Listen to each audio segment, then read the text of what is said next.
This story took place near Parkersburg, West Virginia, years ago when my dad was a young teenager. He is now 54. My dad, one of his cousins, and a few friends often went camping in the woods located behind a house my dad grew up in. My dad knew these woods like the back of his hand. They wanted to go a little further this time and check out what lay beyond what he was already familiar with.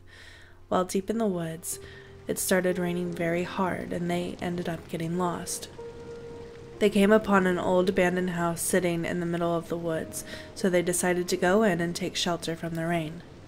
By this time, it was dark, so the only light they had were flashlights. My dad told me he hesitated on going in because it looked like there were bullet holes in the door, but they ended up going in anyway. They explored the house, as boys do. It had an upstairs with a very narrow hallway, 3 small rooms upstairs, a living room downstairs, and a small kitchen.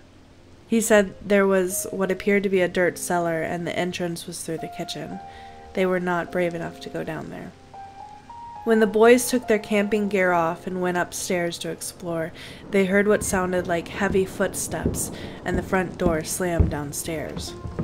They ran down the steps only to find that all their gear had been pushed into a pile in the middle of the living room floor. They were terrified, but by this time it was storming so hard that they could not possibly trudge through the woods, so they decided against their better judgment to stay.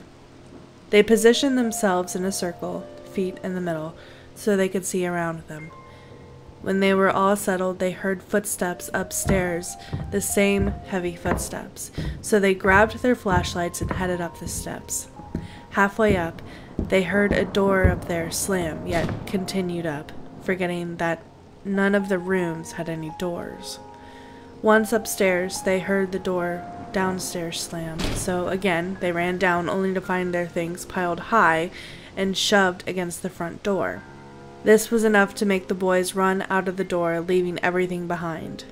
Dad told me they had blindly stumbled upon a small rock shelter that allowed them shelter from the rain.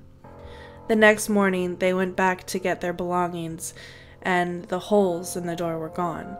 Their things were gone, the entrance to the cellar was gone, and there were doors on the rooms upstairs. They tried to find that place several years later, and could not find the house. My dad still gets goosebumps, and his hair still stands on end when he talks about it.